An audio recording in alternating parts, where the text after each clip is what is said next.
Good afternoon, everybody. This is Steve with Real Progressives. I want to talk about banking today for just a minute. We're not going to get too far in the weeds because the idea of banking is not a very technical subject. It really isn't. It's really a very simple subject, but it has been obfuscated. In other words, completely and utterly baffling and confusing because they want to keep us baffled and confused so that they can do the things that they do. Reality is that all banks are public purpose banks. All banks are public banks.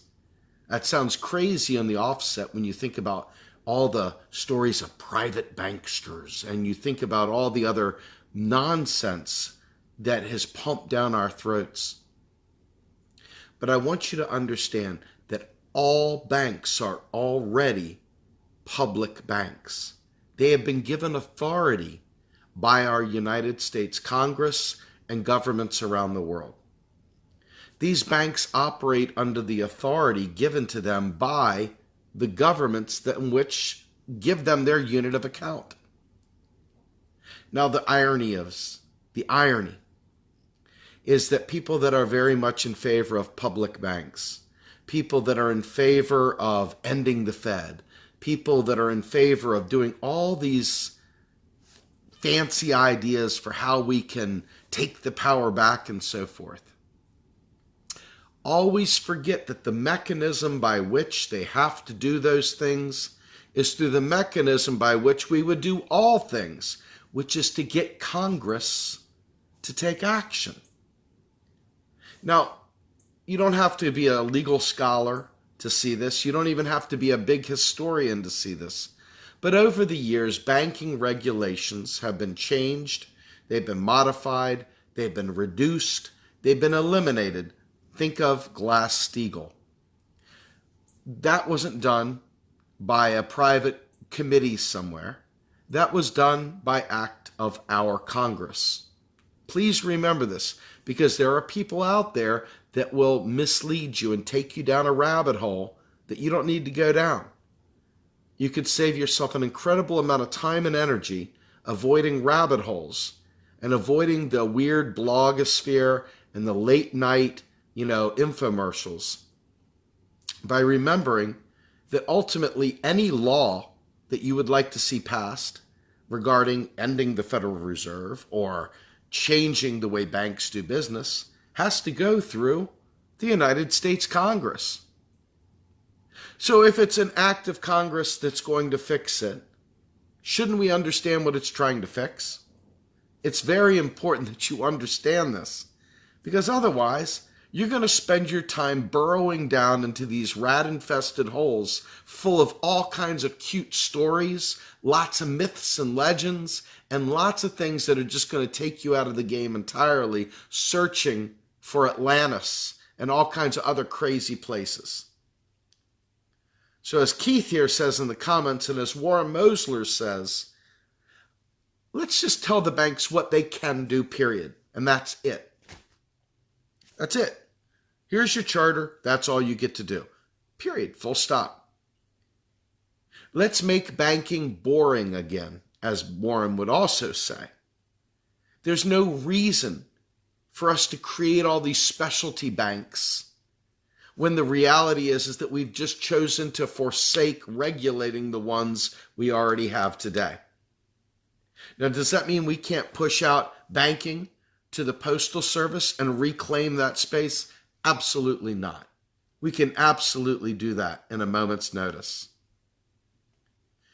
But it's important to understand that the reason why banks are what they are is because Congress has allowed them to be that. And if you want to end all these things, then you need to look at where the problem lies. And the problem lies with Congress. Both that Congress has allowed them to do these things and that Congress is the one you're seeking to change these things.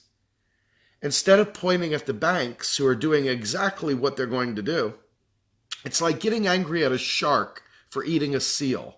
Damn it, sharks are just devouring seals. Why are they eating seals? I don't know. It's what they do. The only way to fix banking is for Congress to take action. And it's important to start there. Now, the next thing, I want to talk about this fractional reserve system that so many people like to talk about. Let me give you point A. Fractional reserve system ended in all intents and purposes in 1934 when we left the original gold standard. So for those people saying they want to end the fractional reserve system, they're literally saying, I don't know what I'm talking about. There is no such thing as a fractional reserve system. It does not exist. Banks do not lend reserves. Reserves stay within the banking system. They are just something to help clear payments. That high-powered money that exists between banks is never lent out to the public. Reserves never leave the banking system. Number two, banks create money every single time they make loans, and they do it by creating deposits, which are created by keystrokes, just like the Federal Reserve does when it creates money for the United States Treasury per act of Congress. This is the way it works. This is the way it always works. And it doesn't matter where that is housed at, whether it's housed in the Treasury, whether it's housed on your household computer if you were an agent of the government that was told to do this, whatever. The bottom line is that they don't lend reserves. They don't lend deposits. They don't loan out deposits. That doesn't have loanable funds theory has been over forever. It's been done and gone and doesn't exist. The Bank of England put out a paper a long time ago saying, hey guys, just want you to know, banks don't lend reserves.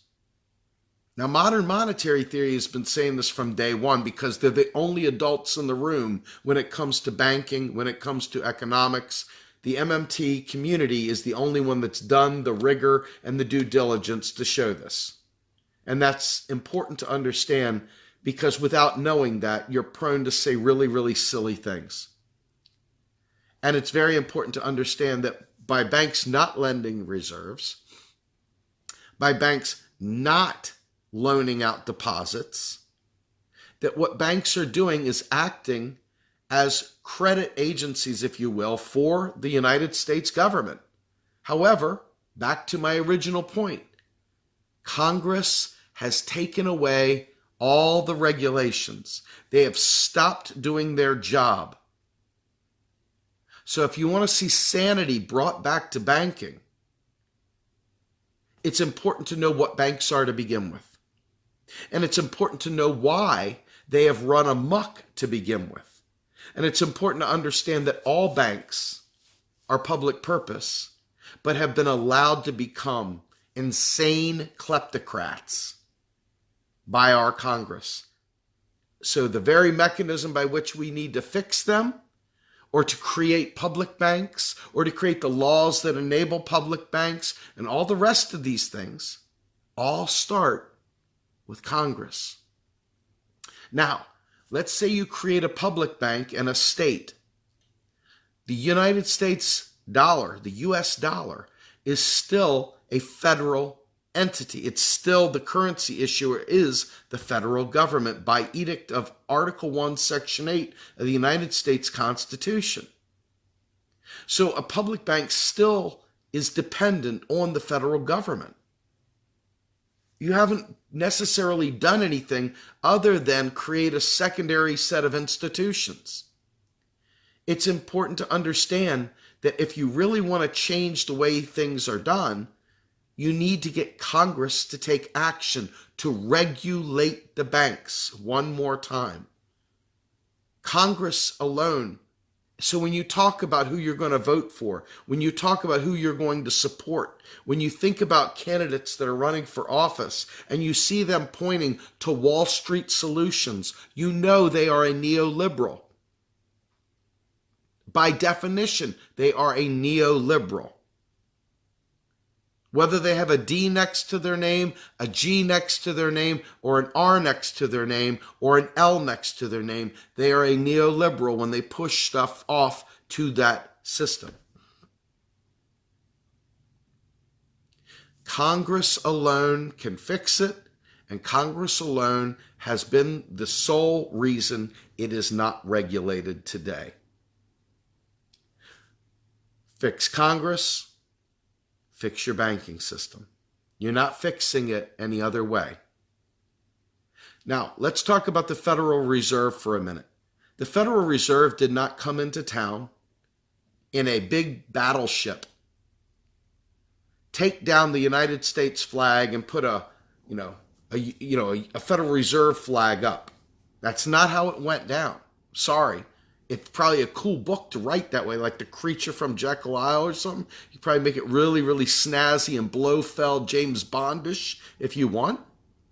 Or you can be, like, useful in this case, and start thinking about the fact that Congress wrote that law into existence. Congress alone has changed that charter many times. You can look at the history of the Federal Reserve from 1913 on and realize that Congress has changed that charter a bazillion times.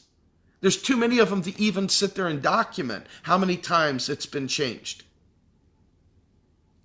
Congress alone has the authority to do what it wants to do. It could take the Federal Reserve out of existence, but it doesn't need to. It could regulate the Federal Reserve. It can maintain the separation that it needs to keep the politics out of it. It could do whatever it wants to do, but it's still under the jurisdiction of Congress.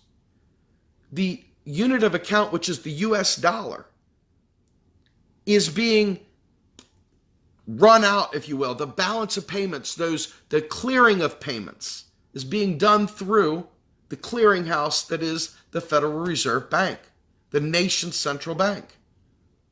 But because it hasn't put the people first, because it's acted as a neoliberal entity, we naturally have to create a new James Bond story that will make it even more exciting, more enticing, more spicy on the lips to talk about.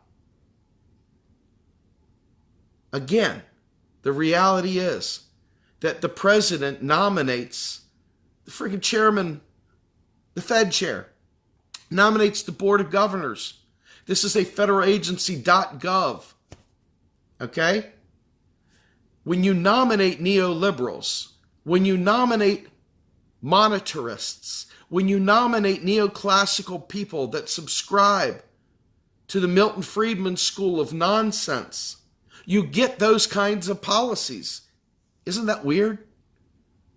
It's not even a remote conspiracy. It's not even cool. It's not even exciting. Unfortunately, it's terribly boring. It's so boring that it can't possibly be all it is, right? But yeah, it really is. And that's the problem. Sometimes truth is just freaking boring. The Federal Reserve could be boiled down to an Excel spreadsheet. It could be rolled back into the Treasury and it wouldn't matter. It's not sexy stuff. What is unfortunate is that every time we nominate neoliberals, every time we put neoliberals in there and they create neoliberal monetary policy, because neoliberal's going to be a neoliberal, right? We get exactly what we get. Again, going back, in order to get better, we've got to nominate better. In order to nominate better, we've got to have fair and free elections to get non-neoliberals in there. But I want to tell you something. That sounds really good, doesn't it? The idea of having free and fair elections that we can do. But how many people out there, I want you to think about this for a minute. How many of your voters out there, regular rank and file voters today, think that federal taxes pay for spending? Bunches of people think that. They're wrong, but they think it. How many regular voters think that the national debt is going to bury us and we're all going to die? A lot of them think that. It's wrong, but they believe it.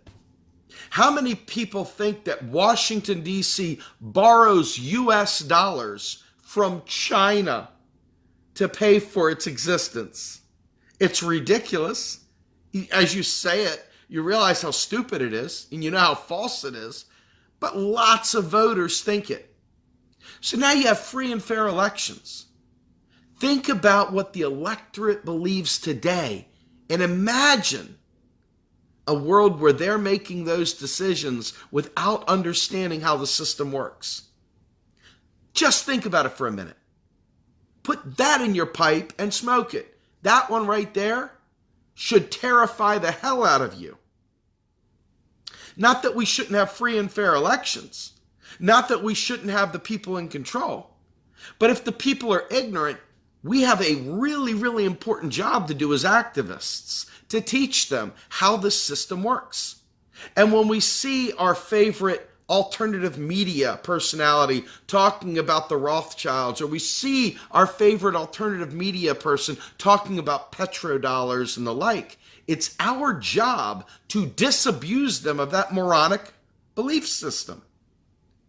Because if we're fighting for free and fair elections, if we're fighting for Congress to regulate banks, if we're fighting for all these different things, and the public is ignorant, we will get what the public wants. And the public wants stupidity right now. Because they think the federal government that creates money at will should be run like a household budget. Folks, you can't make this stuff up. But unfortunately, most of the population thinks that the government that creates its own money from scratch, the government that creates its own money from scratch, is broke and can't do nice things. They're worried about deficits because they don't understand that a government deficit created by keystrokes is a private sector surplus. In other words, you and I, our money. When the government is in deficit, we are in surplus. Two sides of the ledger. So when you think about this, you should begin to wonder what happens when the people have a voice, a direct voice, in shaping banking policy, when it comes to shaping fiscal policy, when it comes to shaping monetary policy.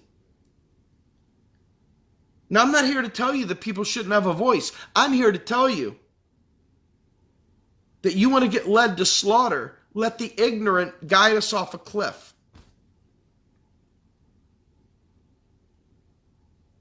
I see a lot of people make a lot of excuses for their friends that don't understand this stuff, and they get mad at the people that do understand this stuff for telling them things they don't want to hear. But they make an awful lot of excuses for their favorite media personalities, especially alternative media, that say these really ridiculous things that mislead more people than you will ever know. Now, why does all this matter? Right here, right now, we are facing a climate crisis that can only be solved by a mobilization akin to that of World War II globally. We're not talking about small potatoes where we can all trim back on our meat consumption, although that's a good idea. We're talking about a mobilization the size of World War II globally. If you believe that the United States government has to be run like a household budget, there is an impossibility. You are at a complete and utter crossroads in your ability to stave off cataclysmic climate disasters. You have just literally hamstrung the entire world by being economically illiterate. By wanting to reduce the deficit, by wanting to reduce the national debt, pay down the national debt, which we're going to talk about in just a second, you have eliminated our ability to save ourselves from ourselves.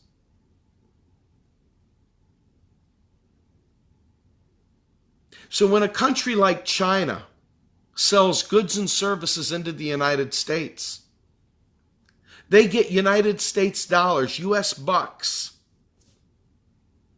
Now China can take those US bucks and they can bring them back to China and they can play with them there. Or China can leave them parked at the Federal Reserve, doing nothing, just sitting there. Or, like any good smart person with money would do, they say, well, I want my money working for me. I'm going to go ahead and buy some treasury bonds. I'll buy some bonds. And they take their dollars that they earned in trade in the United States that are literally sitting there doing nothing, and they decide to buy bonds with them. It's that simple.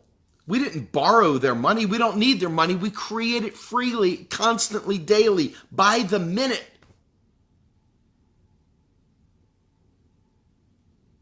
So what you're telling me is you want to pay off their bonds that they purchased with their own US dollars. Now, what do they get when they get their bond paid off in US dollars? They get US dollars, right? So they have all those US dollars still. What have you, the US debt is nothing more than the US population or the population's net assets. Do you understand ledgers? You've got to learn basic accounting. A public deficit, a public debt is a private sector surplus or a private sector asset. Doesn't matter if it's China. China spends that money and guess what they buy? Do you think they buy Chinese products in China with it? No. They buy U.S. goods and services with U.S. bucks. Hello? They buy things from U.S. businesses. They buy things. I mean, think about this for just a minute. Think about what I'm saying for just a second. This is not hard to understand. It's not.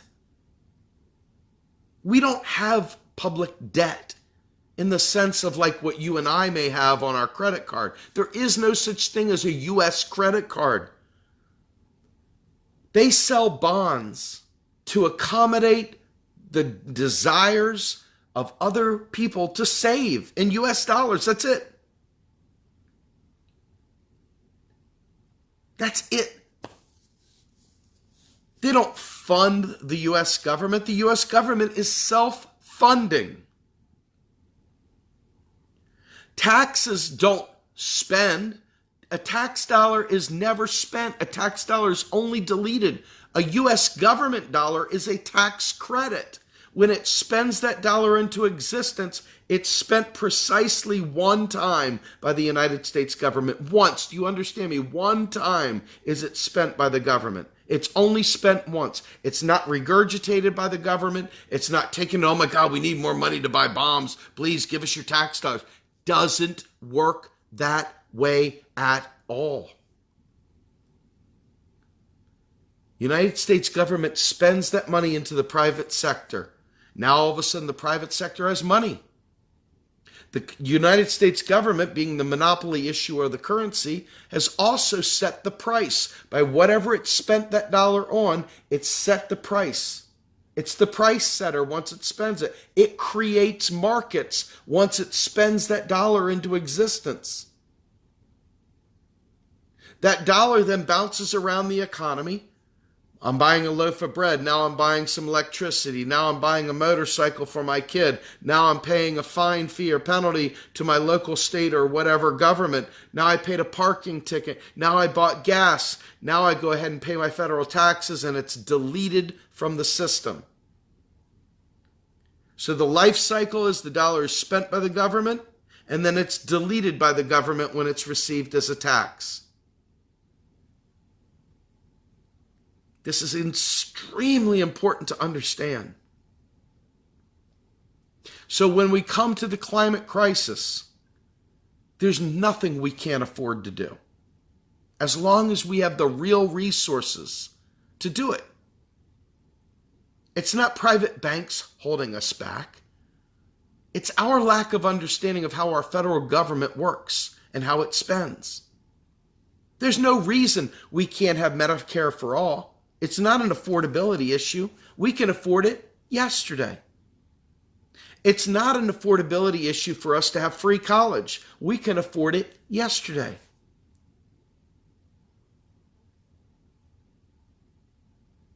Think about what I'm saying. Consider what I'm saying. If you understand what I'm saying, then you will understand how important this information is in terms of reshaping public policy, in terms of reshaping a progressive movement. In other words, the next time Hillary Clinton is on the stage talking to one of our candidates and cackling and laughing, how are you going to pay for it? Ha ha ha ha ha. You know the answer is Congress will authorize spending. That's it. There is no need to tax over here, to spend over there. There is no running out of money because the military is not bankrupting our freaking country. That's not true. It's a lie. It's not good. We don't want the military, but never let yourself lie and say the country can't afford it. Never let yourself lie and say the country is broke or bankrupted. Never let yourself tell that lie again, because you know it now that that's a lie. Never let it be said that your tax dollar paid for something. Your tax dollar was deleted when it was received at the IRS. Period. Done. Never let it be said that the nation is drowning in debt and can't take care of its people. That's a lie, and you know it now. Never let it be said by a candidate, whether you like the candidate or not, that we need to raise taxes to fund medical care. We don't. It's a lie. In fact, having a national health service is so much more efficient and so much more inexpensive that it may actually be deflationary to the economy and require a tax cut.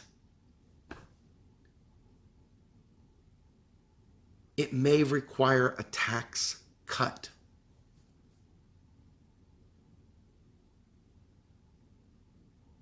Remember this, the real cause of inflation is not the amount of dollars printed, as they say. The real cause of inflation is that there isn't enough of the real resource available to meet the demands of the population. So if OPEC decides to slow production of gas products, petrol products, and now all of a sudden barrels of oil are slowing down, and people need that gas, the price of gasoline is going to go up.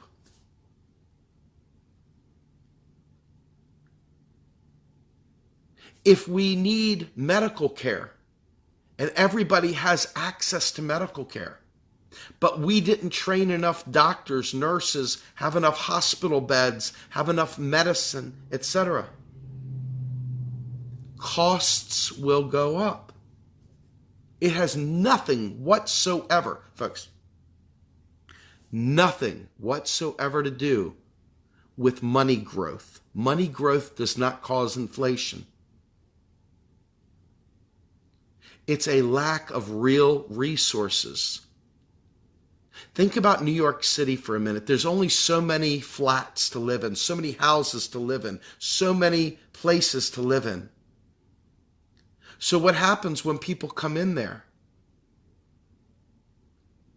Well, the richest are going to win every time.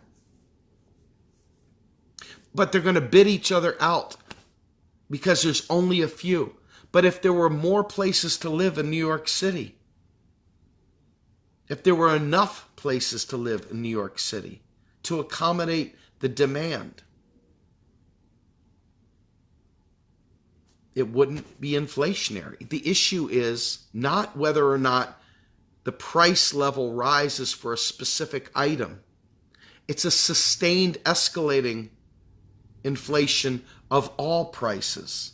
That is the real inflation you talk about, not whether gas has risen, because gas may rise depending upon production levels. Never let someone talk about that again without knowing the answer, because I've just given it to you.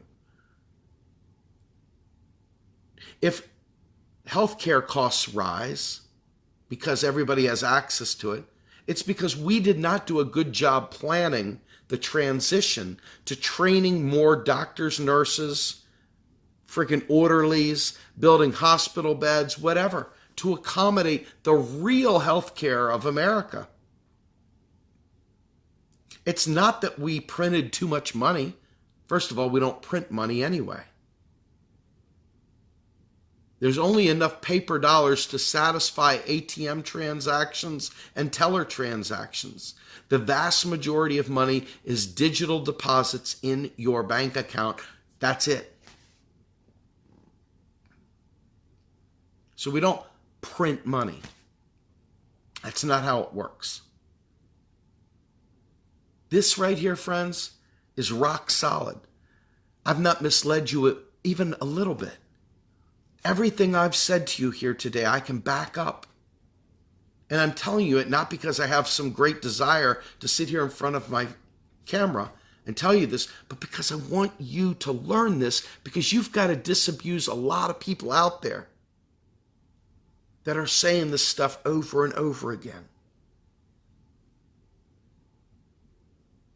We got to regulate the banks. We've got to make Congress responsive to our needs. We've got to stop allowing people to tell myths and legends that don't understand this stuff to control the narrative anymore. We got to shut them down. We got to teach them. They're not helping people. Folks, I want you to hear something personal. This is a personal anecdote I'm going to give you here real quickly. I was on the phone with one of our leadership this morning for Real Progressives. And I said, you know when the lights are on, when you really know the lights are on about this subject? When you really know that you get this. When you hear the news that somebody's reducing spending, and you calculate it in poor people that are going to die, that when you associate, when you understand that austerity is murder, when you understand that the people that slow play these programs are gambling with lives, not just, it's just everybody sees it a little different, Steve. When you realize that there is life and death in this struggle, when you understand this, that's when you really take action. But if you're still not associating this with somebody holding a Glock to your head, if you still don't see cuts to spending as the same as murder, if you're still not associating murder by policy with violence, then the lights haven't quite gone on for you yet. You haven't quite understood the depth of this problem. You haven't quite understood the fallout from economic illiteracy. It's like somebody is laying in the mud face first, and you keep walking on their head so that you don't get your shoes muddy. And you're like, well, I don't want my shoes to get muddy. So I'm not a bad guy. I just don't want my shoe to get muddy. But never mind the guy you just killed standing on his head while he shoved his face in the mud. Folks, when the lights go on, you'll realize that this is not some passive academic weird exercise. There's an economic gun to each of our heads right now.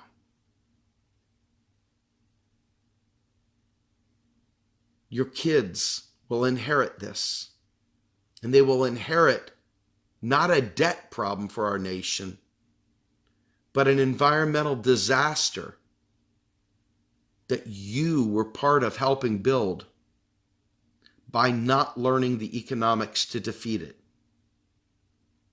This is the debt you can't pay off unless you each one teach one and start changing all the damage you've done. You've done, we've all done by parroting these moronic, economically illiterate lies. It is up to each one of us, once that light has gone on, to stop doing harm to the poor, to stop harming our planet, and to stop reducing our viability by ignoring the environmental and ecological disasters we're creating by pretending our nation is held hostage to private banksters and all the rest of the other nonsense. Congress alone, Article 1, Section 8, has the power to fix this. Don't let them tell you otherwise. I'm Steve Grumbine with Real Progressives. I hope this was useful. I hope you found something important out of this. I hope this was informative. To me, it's the most important subject on the planet. All the other issues follow it, because without getting the economics right, you can't fix reparations. You can't fix our education system. You can't fix our healthcare system. You can't fix our nation's infrastructure. You can't stop wars for oil because, quite frankly, we need oil. So they're going to keep plundering the world for oil. You need green energy. We can afford it. We can transition without any problem. We need a federal job guarantee so the military is not the employer of last resort. To eradicate generational poverty and to end forever involuntary unemployment. We can do this, but you've got to play your part. You've got to play your part. Again, I'm Steve Grumbine with Real Progressives, and I hope you have a great day, everyone. I'm out. Bye-bye.